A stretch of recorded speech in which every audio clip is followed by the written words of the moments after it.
everybody. Welcome to our Thursday night show. Little scheduling snafu. If you don't pay attention, you have to hit PM instead of AM, and evidently I screwed that up. So we had people stop by evidently this morning, and they did not see a show, and I apologize. That is on me. I just realized it a little bit ago. That is not on Mr. Polton. That is definitely on me. Anyway, I'm not a perfect man, but it will get. Speaking of which, the man of the hour. Let me bring him on.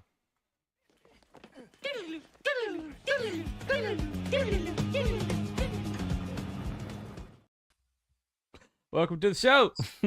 Thanks for having me. No problem, no problem. Hopefully we're streaming to your channel okay. We'll find out if you start showing up in comments. Yeah. I'm sure you have a bigger crowd than me. Anyway, so let's see. Mark Penguin, maybe?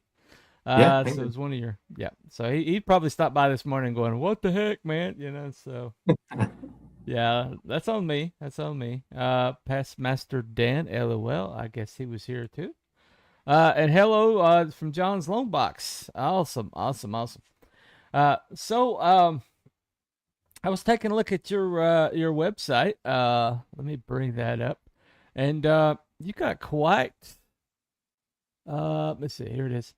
So you've got quite the collection here going on. Yeah. Yeah. It's really taken off. I guess Mhm. since 2017 when we started Haunted Pizza. Yeah. It's been incredible. Yeah. I was kind of looking through your back catalog here. Um, got a few things published. Anyway, yeah. Certainly, I have I have a few things myself. So I'm not entirely unfamiliar with your work.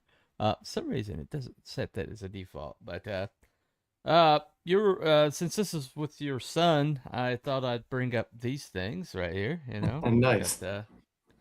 yeah, Sea Dog and Kill Switch 1 and 2. Um, I don't believe you have any more of those, do you? That just 1 and 2. No, it was Uh, 1 and 2. Uh, okay, like it started out very wholesome. Like my yeah, son came up with this idea for a superhero. right, Um, and then Clint Helinski was asking to work with me, and he was like, "Oh, I have these characters codenamed Kill Switch. They go great together." yeah, And the books are really fun, but like right. his are more like adult oriented. Well, I mean, Rebel, right there, Yeah, and Pirate Queen, that's definitely more Clint yeah, style. So, he's definitely more of a pinup guy. yeah, Um, definitely. but I'd say but you did work on this new one with your son. I know he co-wrote that Sea Dog Kill Switch thing. So, how's he coming along as a writer? Good. He's impressive. Like I started working with him way back in 2017. Our first book we Hmm. did together was Pizza Tree. At the time, he was only 7 years old, but he came up with that Wow. idea when he was like 4 or 5, and it Hmm. was about a little boy who plants a slice of pepperoni and an evil pizza tree grows from it. And I was like, Wow. oh, he's got my like sort of sense of A little humor. twisted, little twisted. Love it, love it. Yeah, Um, and we got nominated for a Ringo Award for that. So oh, he started at the top of the industry. right. Yeah, he kind of hit the ground running. Ringo Award. Wow. Yeah. Yeah, most people don't know that's named for Mike Ringo. He actually was a North Carolina boy, but he had a very distinctive style and just died way too young. But yeah, Ringo was a sweetheart. Never got to meet him. I found him after he passed, and I was just like, ah. I definitely would have run into him at HeroCon or something. Hello. Scribe Comics is here. Haunted Pizza does it like no other. I guess he's you're one of your Our theme mods. song. Right. There you go. Hello, you talented bastards. Yeah. Hey, Dave. Steve calling you talented. That's something. Definitely. Yeah, I do have first three volumes of that one. Oh, So awesome. I can definitely attest to at least up to volume three. Um, I did collect from that moment on, but I did get to volume three. So I do have a couple more of your output. But this one looks a little bit like has a different feel to it and vibe than what you usually do. This one seems a lot more slanted towards the '90s than some of your output. Is this? It's kind of like one of those epic books. Yeah. So the story behind Universal's initiative is Mm-hmm. kind of crazy. It goes back over a decade, and it wasn't originally my idea. Ah, I was hired to do a yeah. work for hire writer. Mm-hmm. A studio out of Mexico reached out to Oh, me okay. and said, "Hey, we're planning this huge superhero universe." They were big Rob Liefeld fans. I had just worked with Rob on Savage Hawkman and Yeah. Evangeline, and they liked my work and they wanted to know if I would be the writer of this like slate of books they had planned. And they Mm-hmm. said, "Oh, we already have a artist on board," and the Ah. artist was John Malin. And John and I were already friends. We were already way Mm-hmm. back in 2010. We started working on Graveyard Shift.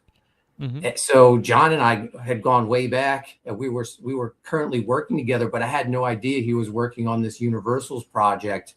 And Right. they asked if I would be the writer of this. I loved working with John, so I reached out to him and said, "Hey, I heard you doing this book. Can you tell me about it? And like, are they legit?" And he was Mm-hmm. like, "Yeah, they're legit." He was like, give them your DC page rate." And yeah, Right. sure enough, they like said yes, and I was on board writing these books. Yeah. um they had it planned as like a whole universe of different titles, and John had drawn one of the books, and he was getting ready. They had just like given him like a Marvel style, given him like a couple paragraphs, and he Ah. drew the issue.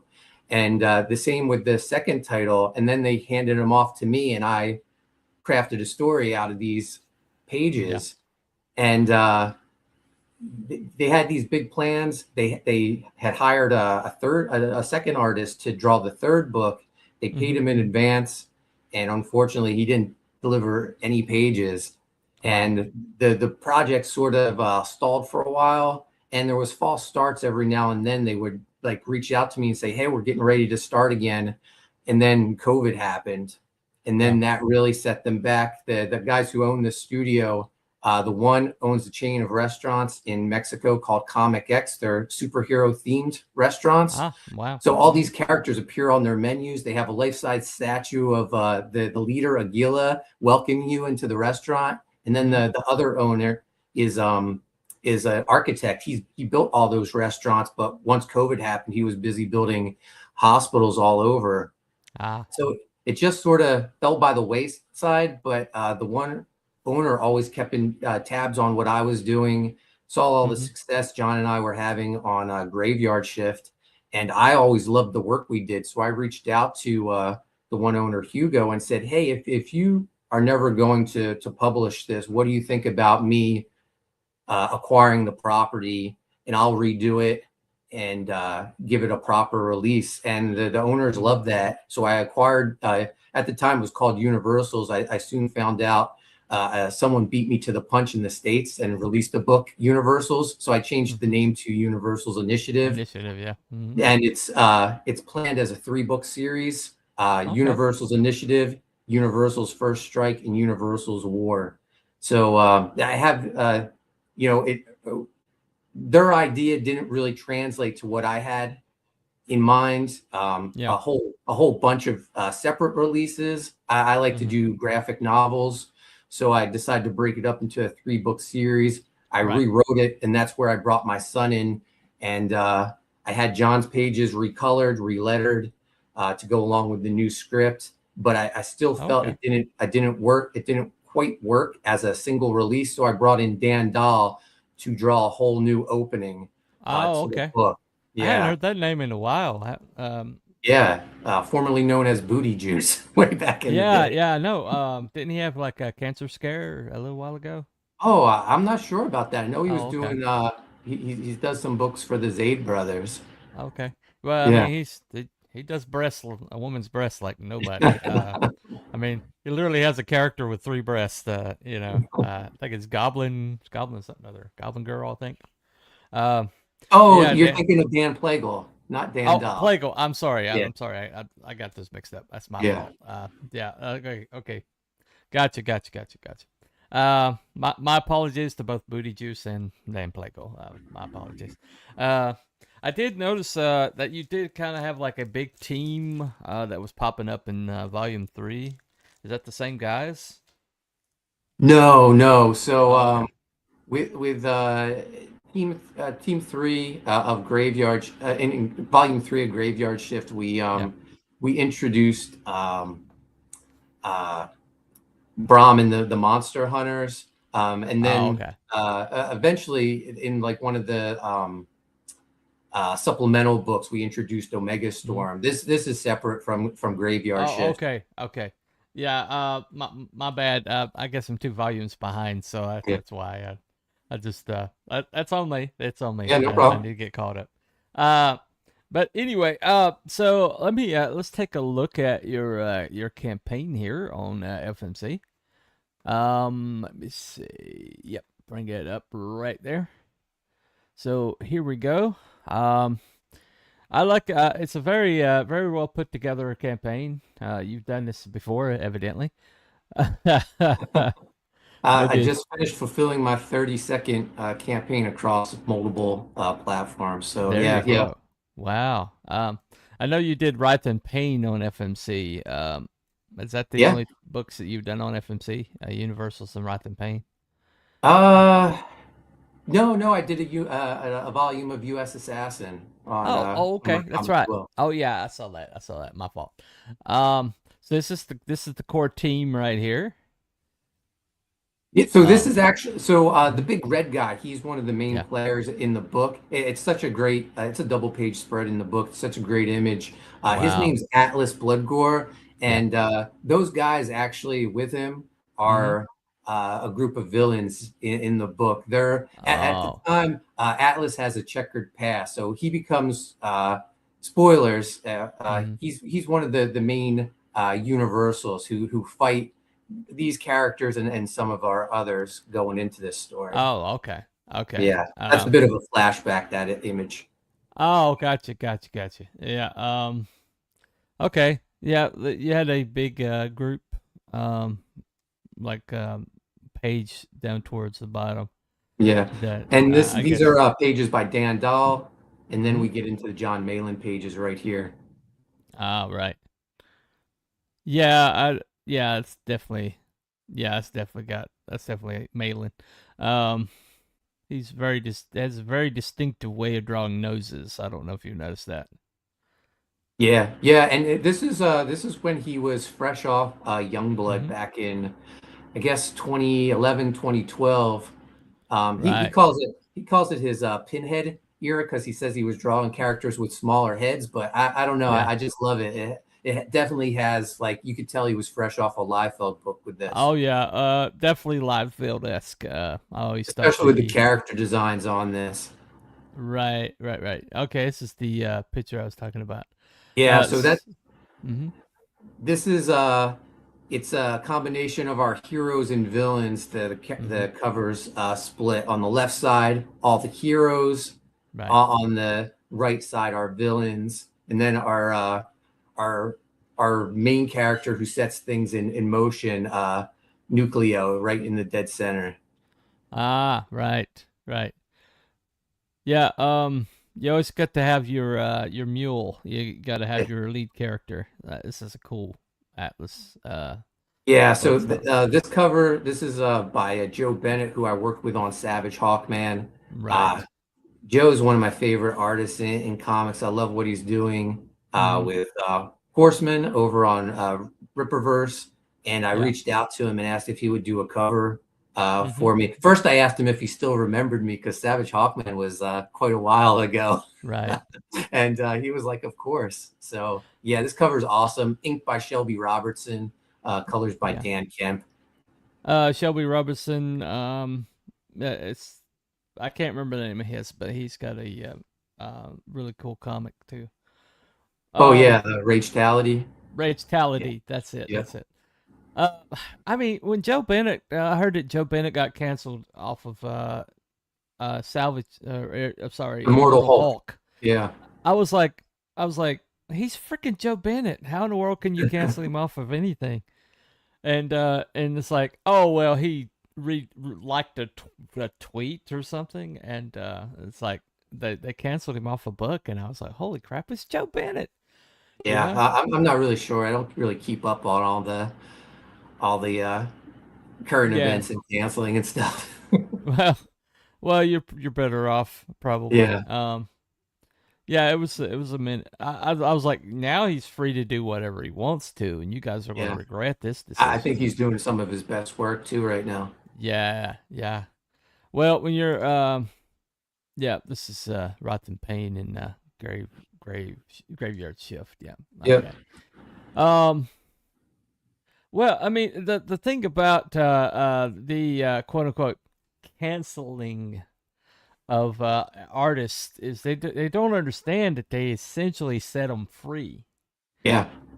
And basically a lot of the Marvel and DC apparatus is essentially to crush the creatives, especially artists. Especially artists, they have a hate on for artists, but they basically the idea is to make them a commodity, to where they essentially like um the actual IP is more important than the person. Yeah. And I think it comes out of the image boom and the whole Wizard way Oh of yeah, the definitely. Wizard magazine, like raising artists up to rock stars, and then suddenly Image happened, and so they're like, Yeah, oh, they we want no learned one our to be lesson. bigger than the character. Right, Yeah. right, and so that's why if soon as somebody gets popular on one book, they'll switch them over to Yeah. another book, and they don't want people to get iconic. Um, But when somebody gets like quote unquote booted out of the industry, as it were, it's like shackles off. I Yeah. mean, uh, it's like people like Billy Tucci, Brian Polito, people like that. They never got into it, and so they can't be canceled out of it. Yeah. Somebody, Billy Tucci was talking the other day about how he tried to give advice to this comic company. They basically asked him some process questions and some things like that, and he tried to give them advice, and they ignored it. And I'm like, it's Billy Tucci. Billy Tucci's giving you advice. You Yeah. know, what the heck are you doing? Ignoring it.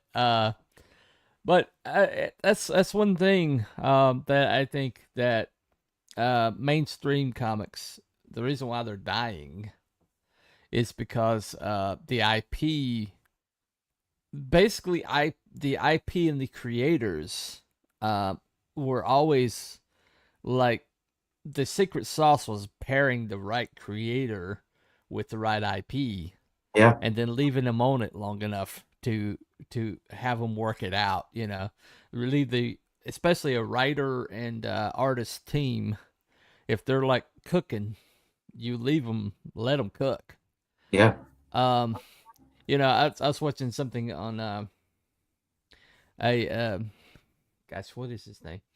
He did Captain America for a long while. He did the Winter Soldier arc.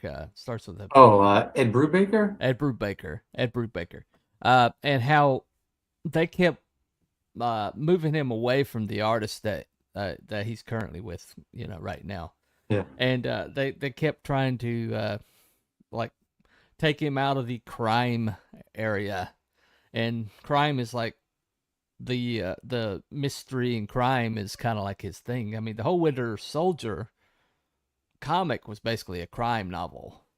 Essentially, it was a mystery man, and he was trying to find out who the mystery man Yeah. was, and then you find out it's Bucky, which is great writing. But but it's like the system itself is like Harrison Bergeron. You remember that short story? Yeah. Yeah, it's like the handicapper general. You know, oh, you're flying too high. Let's put some handicaps on you. You know, let's keep you around this level here where your page rate doesn't go up. Right. Yeah, and and so when when Gail Simone says, you know, we need to get rid of that guy. You know, he might have conservative leanings, and then the flying monkeys all attack, and then person gets pushed out, and then suddenly you find out they're crowdfunding something. You look at what they're crowdfunding, and it's like, wow, it's like you're capable of that. And that happens over and over again. I think you've got 32 books that you've crowdfunded, and you've got a whole entire empire here with haunted pizza that you're building. Um, and so they did you a favor by stop calling. You know, I mean, when you say if Yeah. you No. still, yeah, So yeah, I guess the last time I worked for mainstream was 2012, Savage Hawkman, hmm and at the time I thought this is as big as it's going to get. hmm No, then when I started working on my own comics and making, starting Haunted Pizza, yeah, I mean, nothing compares to this. And right. that's what happens. Like people, if they see me at a convention and they give me a Savage Hawkman to sign, and they say, are you ever going to go back?" And I tell them, but like, how much more Are successful have you been looking at since this then? table? You look at Yeah. this table here. Yeah, no, like it's surpassed my wildest dreams that I've been able to do hmm all this, create all these properties, Yeah. and I've been fortunate enough to get them funded and out to people, and to work with my son. Some of the artists I work with are my best friends. It's the Wow. dream job. Yeah. But there you go. This guy here, like this Keith Morange, it's got a comic called Skylights. It's Oh, about to I've seen it. It looks close. great. Yeah, it's about to close at 7 o'clock. But we're talking about somebody who basically was doing storyboards in the mainstream. He probably still is. I think that's his day job. But this guy is basically working on everybody else's property, and then but secretly he's like putting this together, and then you look at it, and it's like, wow, Yeah. okay, you're capable of this, but this pays the bills. And you see this a lot where individuals who have like so much so much more talent than they're allowed to express, and then they get outside of supposedly the mainstream. Let's face it, when you look at the numbers, the mainstream's not the mainstream anymore. When you look at cultural impact, and I mean, they still got, Spider-Man went over what 2 billion the other Yeah. day. So they still got like some cultural energy, but that's just because of the press. And but the thing about it is outside of Spider-Man, they are dropping the ball on everything, running everything into the ground. I watched the Superman movie that James Gunn did the other last year, I think, and I was watching it, and I'm kind of like, there's no affection here. There's no love for Superman and what he stands for.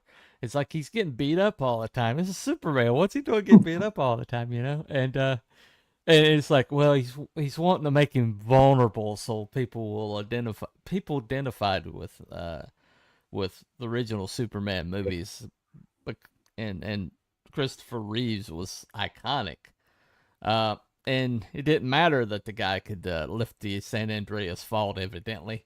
Uh, and turn back time or whatever. He's still relatable Yeah. somehow.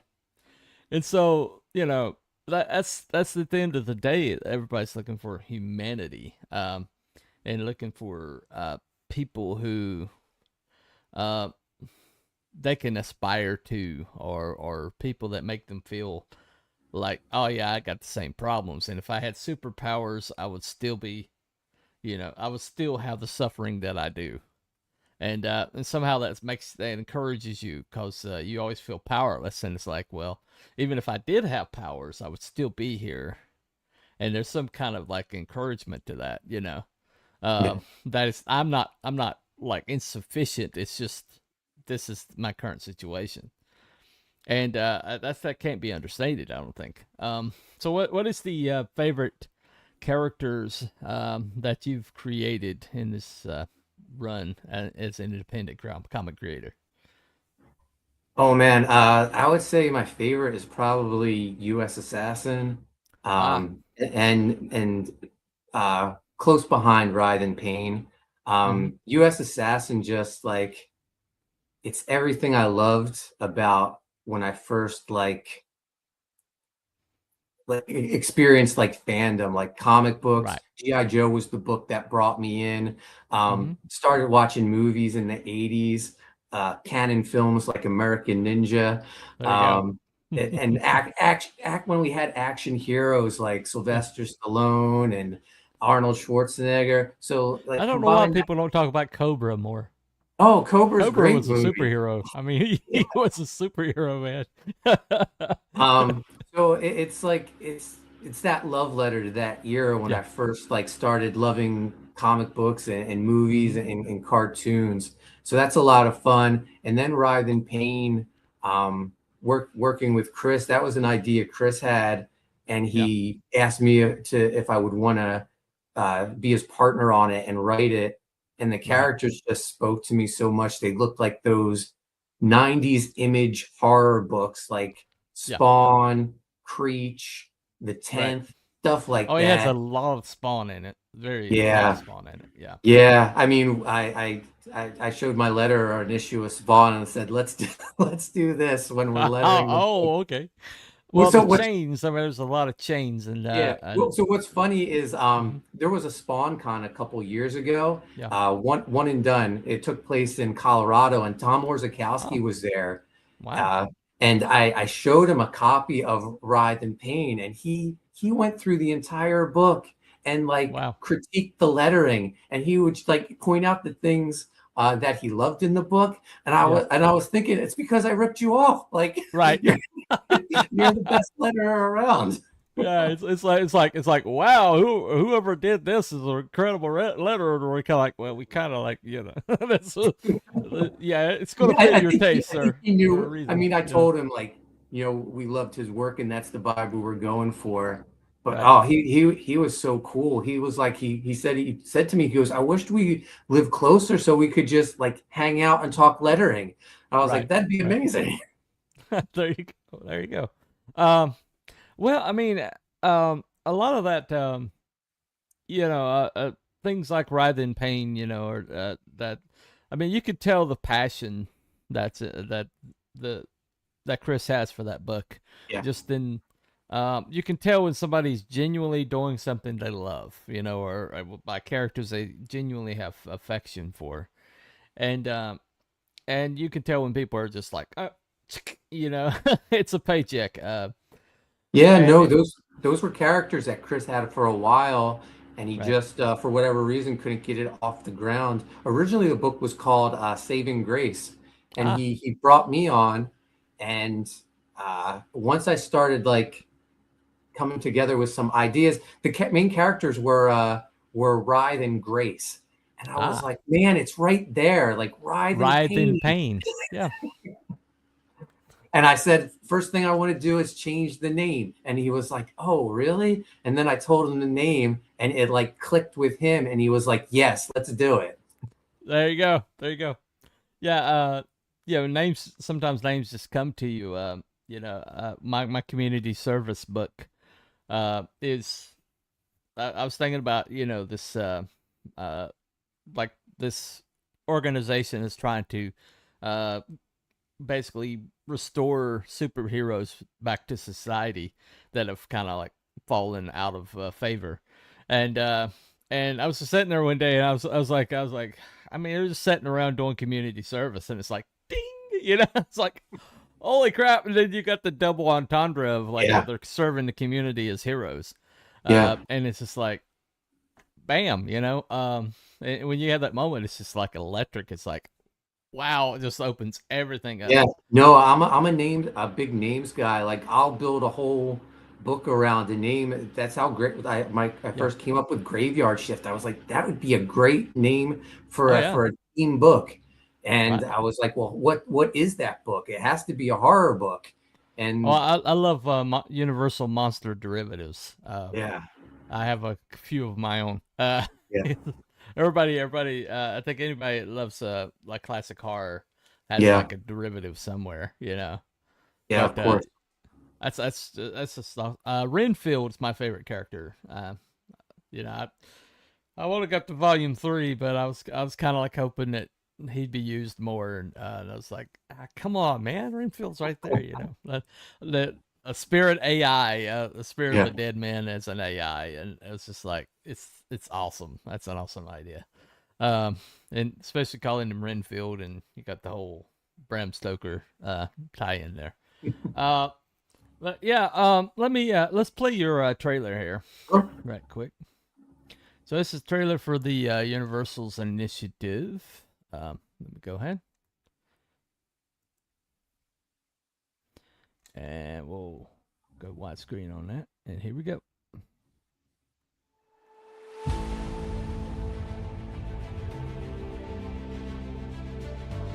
Galaxies have burned.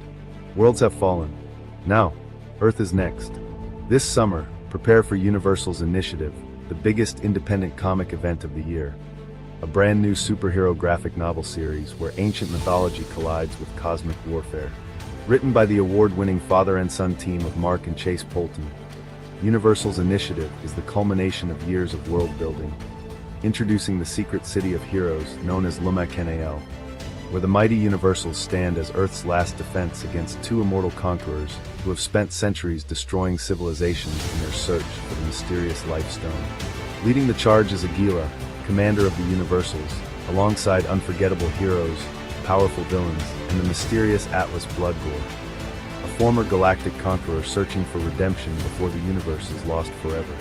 Bringing this epic story to life is an all-star creative team, featuring breathtaking interior artwork by John Mallon, the legendary artist behind Cable and Thunderbolts, and rising superstar Dan Dahl of the Rippaverse. John's pages are beautifully finished by Chris Graves and Don Edwards, while every page explodes with gorgeous cinematic colors by Anthony George. The book also features stunning chapter break illustrations from Spawn artist Adelso Corona.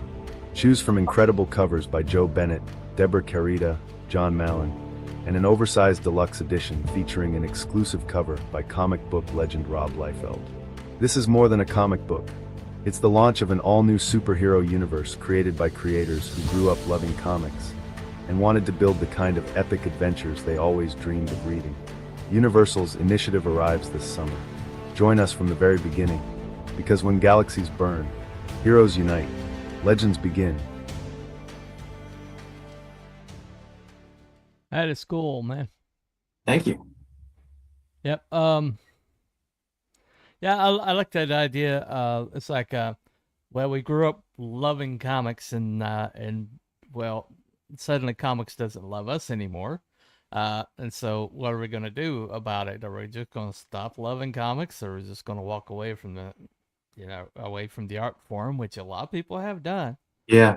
And it's like, or we're just going to like take those ideas, because everybody that's ever read a comic book has like either put themselves into it or built their own character in their head and kind of plugged them in. It's like, oh, that it would be cool if I took this little piece of Wolverine, maybe the healing factor, and I took the shield from Captain America, Yeah. and maybe gave him a little bit of this over here, and bam, I got slapped together a character. I think, and everyone that's ever read comics has had that. That. And so when they suddenly mainstream comics is like, well, we don't want you anymore. We're all sitting over here is like, well, we can walk away from the art form, or we can, make our own. Yeah. I'll do it myself. When I was working on Savage Hawkman with Rob Liefeld, Hmm. he said something to me that stuck with me throughout my career. He said, "Mark, we make comics for people who still have that sense of wonder." Yep. And I was like, "Yeah, I mean, I make the comic books I grew up loving, and there's people out there that still want those types of comics, Hmm. big epic fantasies." And Right. that's what Universal's initiative is. Big heroes, big action scenes, heroics. It's everything that made me fall in love with comics. Hmm. Well, I mean, that's essentially, um, it's just like maintaining the love that we've had for the art form all the way. Yeah. Um, I was watching Wonder Woman and Incredible Hulk when I was I'm dating myself a little bit. Gen X, I'm Gen X. And yeah, I was watching I guess Wonder Woman in reruns because I remember it's the middle of the day. It wasn't prime time. But yeah, I just remember the whole idea of like Incredible Hulk. You know, he hulks out. Throw and basically busts through a wall, and it was just like, or Wonder Woman like bending, a tire iron around like and handing it back to somebody, and it's like this little scrawny and Linda Carter. My gosh, Yeah. um, and it's just like bigger than life, more it's aspirational. I mean, the whole idea of David Banner's running from town to town. I mean, it was the fugitive model. Okay, Yeah. it was basically the fugitive with superpowers. But Bill Bixby just showing up in these situations, and he's kind of like, I'm just trying to live my life and try to figure out try to fix myself, and then well, I'm stuck in another situation. I got to intervene. Why do I have to intervene? Because Yeah. I'm inherently a good person and I have the ability to help, and so I I, I I can't love walk away from it.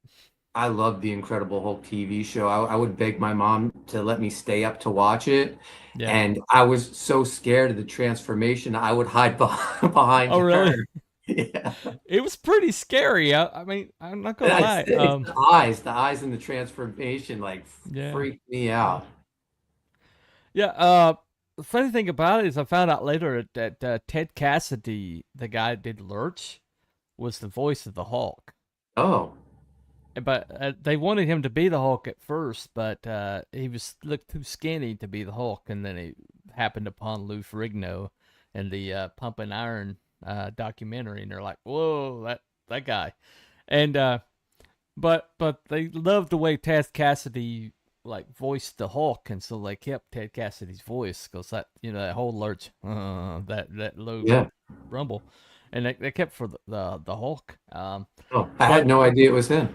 yeah, I didn't know either. I was like doing a deep dive when I did a show on it. Um, but like the first day on the set, the crane failed that they were going to use to flip the Corolla into the ditch, and uh, and they're like, "Oh, we're gonna, what are we gonna do here?" And Lou Ferrigno kind of like, "I can lift it," It's like I can. And so what you see is Lou Ferrigno literally flipping the Yeah. car with his own strength, and it's Wow. like, and they're all saying like, "What else can you do?" But I mean, but the whole idea of I have the power to intervene. I can't walk away from it because I have this responsibility. I mean, that whole thing with the Spider-Man and everything. Spider-Man could be a great villain, or he, when he first got his powers, what did he do? He tried to benefit from them, and it wound up causing Uncle Ben his life. And so he's never forgotten that lesson. But that part of aspirational heroism, it basically builds men. You see, like Shaq's got a Superman on him somewhere. Yeah. I think it's on his bicep or whatever. Yeah. And you see over and over again, you see these guys that went into the military that have like Punisher tattooed on them, or Batman or something like that. This iconography matters to society, and when the cultural Marxists decided to ruin society, to move in their own philosophies, what they want to do, they want to cripple the men and make them all fearful and passive. And so what did they do? They went after a hero fiction. And so the idea being that well, if we deconstruct everything and don't and make sure all the heroes are so flawed that they're not aspirational anymore, then maybe it'd be easier to take over society and won't have so many men willing to step up and take control and say no, this far no further. And so something's got to take the place of that. Something's got to step in that gap. Somebody's got to light a candle and show young people the way. And so every time I see your son's name beside yours, I'm very encouraged by that, because it's like that's somebody that inspired the next generation to get into this, and he's going to have years and years beyond us to keep lighting that fire, lighting those candles. So what would you say? What would you say the hero that most like made you the man you are today? We all have one or two. I mean, uh, superhero or just like person and Person or superhero? I Somebody mean, that was your I hero. think for me, like I pride myself on my work ethic, Mm-hmm. and it was my dad.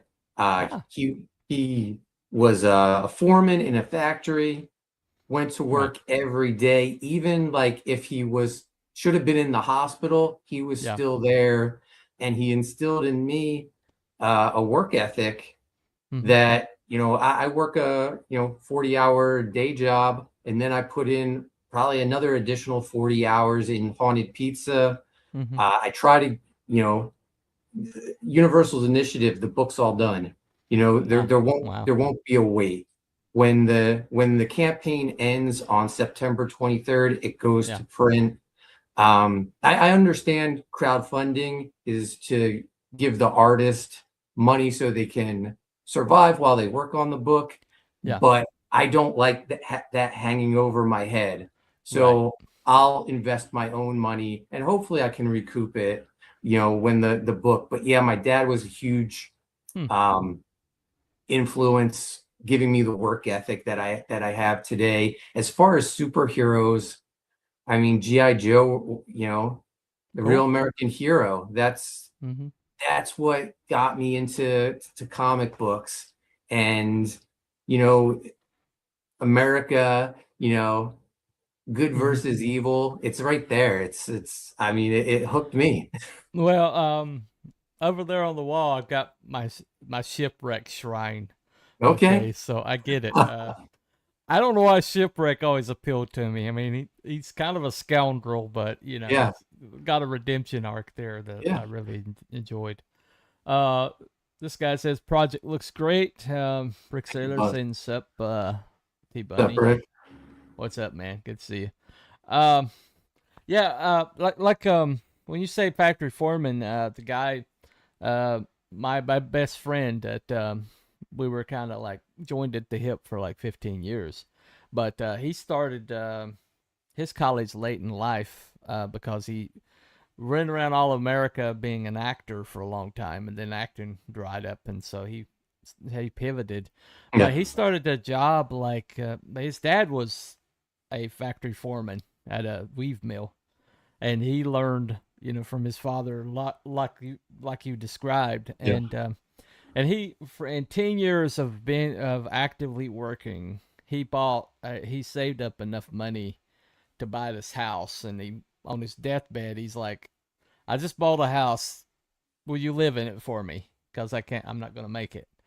And I'm like, okay. you know all right.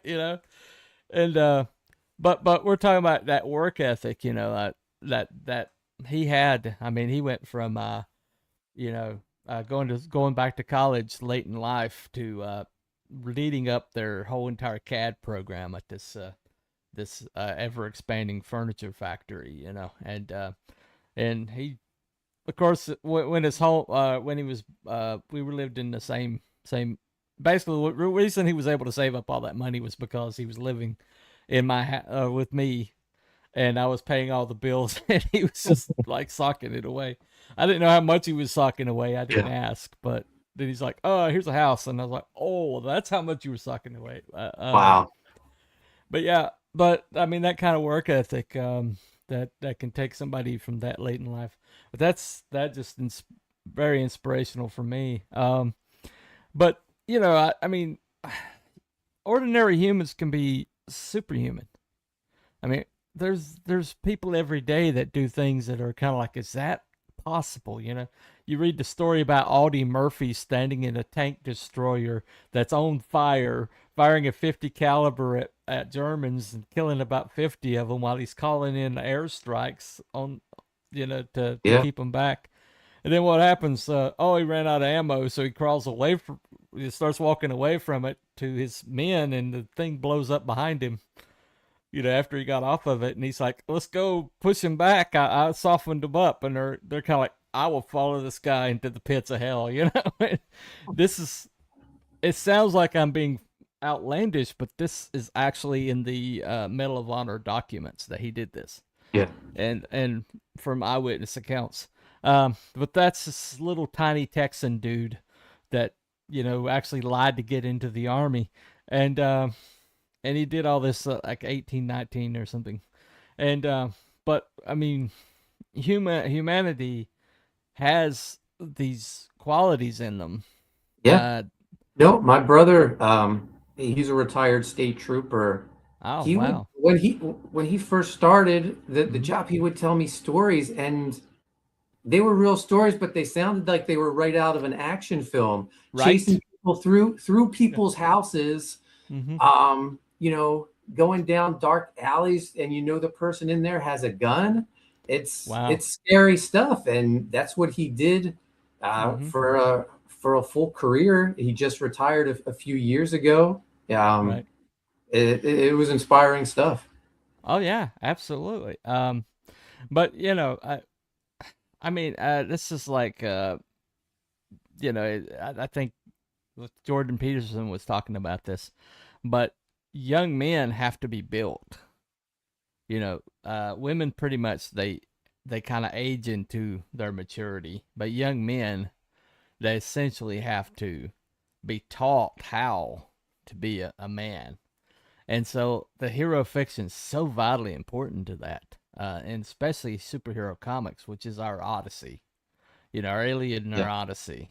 Um, you know, finding out Captain America, you know, this little scrawny guy, so determined to be a hero that he took part in this secret program that made him into the man that matched his, you know, his heroic aspirations, and so he got the body that matched that man.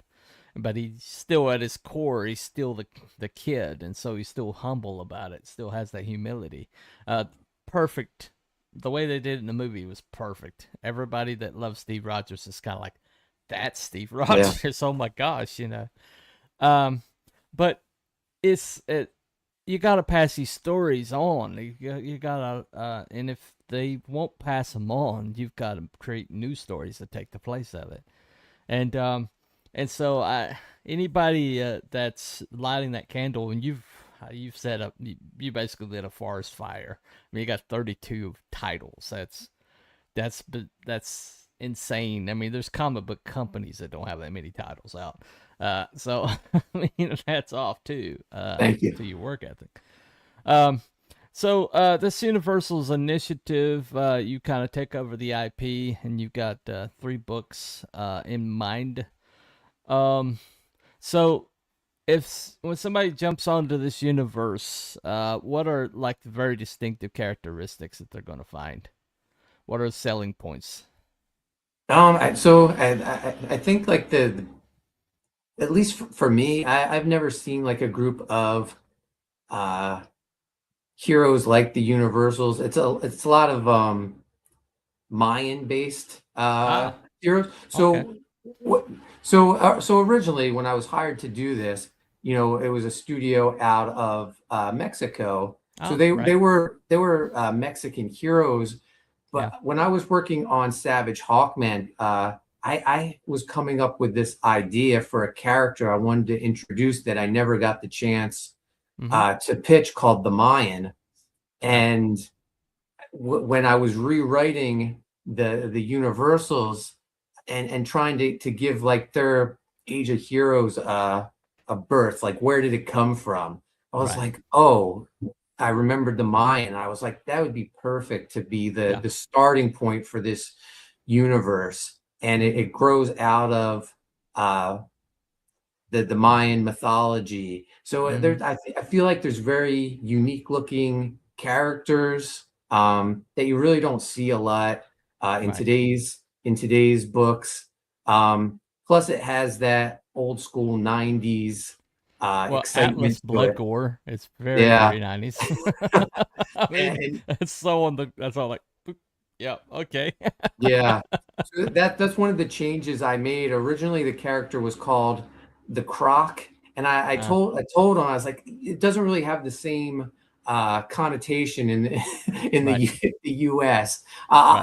I'll like I make a reference to it as a group of characters, but I was like, Mm-hmm. he needs like a name that's so on point, and Right. I came up with the Atlas Blood Gore.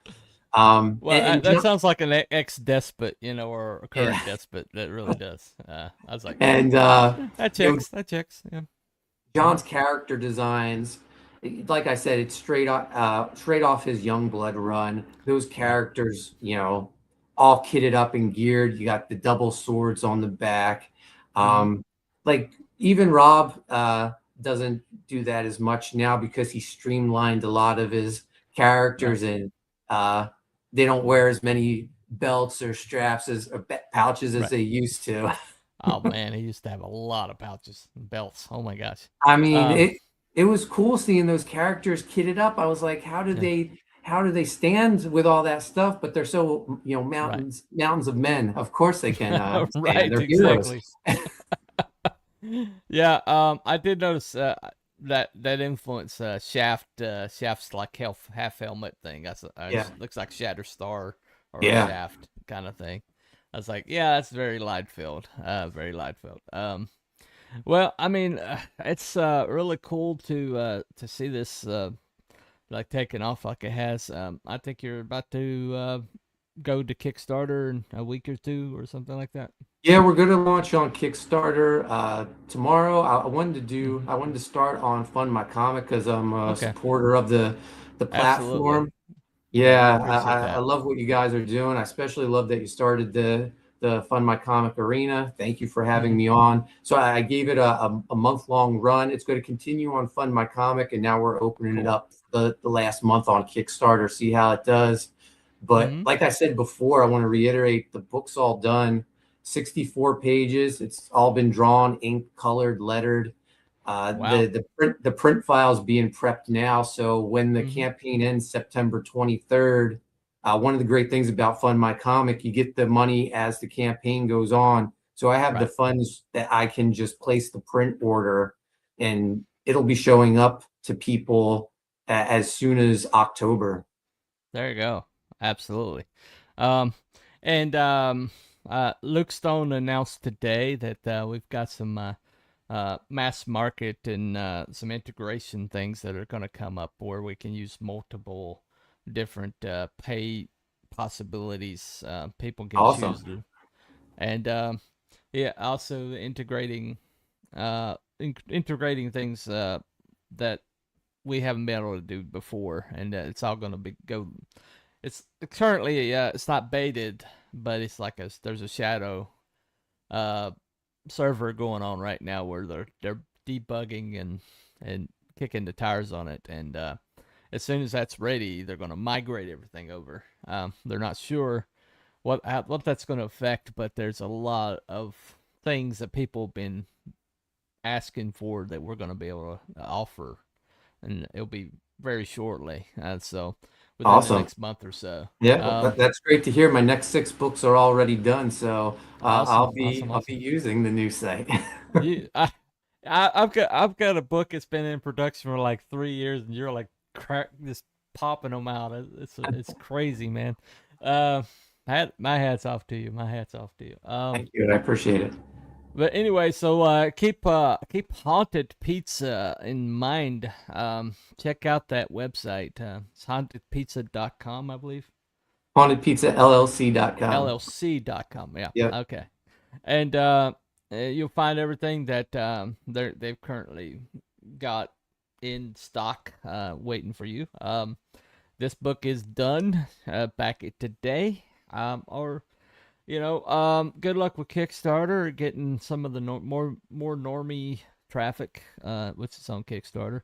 The ones, maybe somebody that's there to browse the gratuitous boobs will, maybe the Clint Hiliskis of the world will maybe wander over. I don't know. Clint does a lot of big boobs. He really does. Does it well. Does it very well. He's definitely. Greg Bo Watson did one of my covers, and he's a huge pinup artist, and it does that style. And I was asking him to do a guy, and so he struggled with that. And somebody's like, "I think your guy's got boobs." I said, "It's not boobs; those are pectoral muscles." Okay. And but he had a hard time with it. It's like 6 months, and Yeah. and I hadn't heard from him. I'm like, "You okay? Is everything all right? You still doing it?" And he's like, "I'm trying. I'm really trying, but this is impossible." But he did a brilliant job. His wife was like, so he's like, I assume it's okay. Success. I don't know. It's a perverse pleasure I had in making somebody that runs off of gasoline run off of diesel for a little while, I guess. But I do things like that every once in a while. Keeps people on their toes. But thank you for coming on FMC Arena. You got any shows you're going to be on? I know you're This doing your own show. Pretty big so show. every on my channel, Primetime Polton, every Sunday we do the Haunted Pizza Horror Movie Club.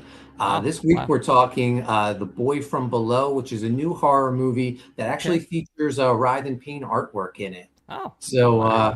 Cool. Yeah, it just got released on streaming services for purchase or rent. I haven't watched it yet. I'm looking forward to watching it and seeing all the Writhe and Pain appearances in it. What do you think about Obsession Backrooms and Iron Lung coming? I loved Obsession. I really liked Backrooms. Iron Lung, I don't think I would have liked it unless my son made me watch like a 2-hour playthrough of the video game. Right.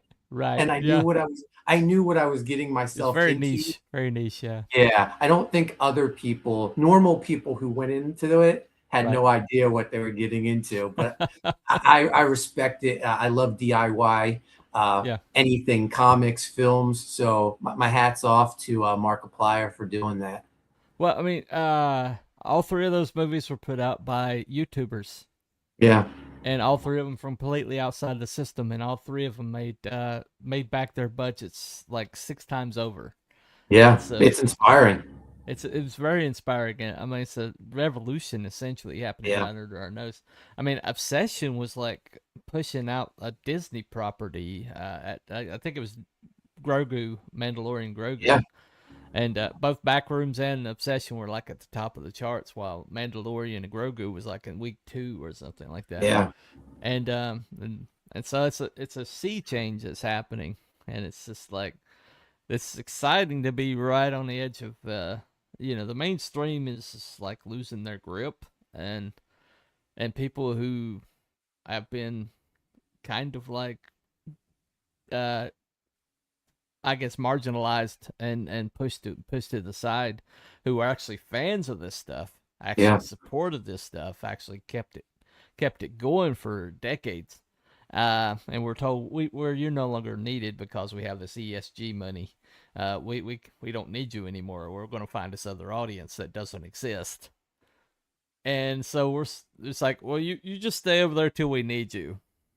And so we're basically like, okay, well, if you're that way, we're just going to make our own stuff. Yeah. And it's just absolutely awesome to see this stuff succeed in the level because it's got passion. It's got, it's got verve to it. It's got energy to it. Yeah. And people just sense it. You can sense the real deal. And so people like you that are just putting out so many awesome properties that eventually they're going to start looking around for things to adapt. And here's Haunted Pizza sitting here with like, okay, so you know, and Yeah. so and you write incredible panels, incredible action panels. Thank you. And everything I've read by you has just been so dynamic, and so I don't know what you do to write these panels to make them that energetic and special. I'm fortunate to work with a lot of great artists that bring it to life. So Yeah, but well, yeah, that no, probably helps. That probably helps. I write what I want to see and not what I want to see them draw. So that helps. There you go. There you go. All right. Well, thank you for being very gracious with your time, Mark. Make sure you check out Primetime Polton this Sunday. Next FMC arena is going to be open, but beyond that, Mortal Rising is going to come in on September the 3rd. So I do need to book somebody from next week, but yeah, so that's coming up. Go and check out FM's funmycomic.com. See what's shaking right now. There's a Graham Nolan color version of Shinu that if you don't back it, it won't happen. And so he's like 6,000, I think, trying to get to 20,000. So, if you want to see a colored Shinu, you have to back that one today. That's my spotlight of the week. And also check out Universal's initiative. And thank you all for coming, and we'll see you next time. Have a good night, Mark. Yeah. Thanks for having me. All right. Bye, everybody.